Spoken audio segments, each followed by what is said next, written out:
Bondioma, ekele m gị. Kara nụ m nka. Eji m obiọma na-anabata gị n'ihe mmemme nke taa. Ihe mmemme ụtọ asụsụ Igbo. Ihe dị iche na mma nwere ihe dị iche.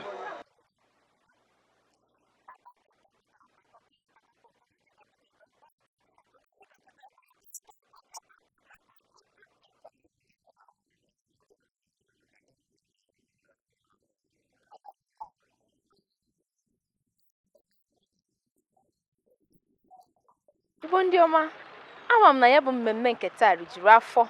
Ama m na ịmụtaka ọtụtụ ihe n'ime mmemme nke taa. Maka na mụ anọ ebe a amụtaka m ọtụtụ ihe. Ka emesịanụ. Ana m anụ ọsịna ọbaka na ntị echiro m. Isi gịnị? Ije. Ogene ị ga-asụkwa enwe ife anyị na-ekwu. Ụtọ asụsụ Igbo, asụsụ Igbo amaka ị. Ụtọ asụsụ Igbo, asụsụ Igbo amaka ị. Ụtọ asụsụ Igbo, asụsụ Igbo amaka ị. Na-ekirinụ mmemme ụtọ asụsụ Igbo na Rwendo TV.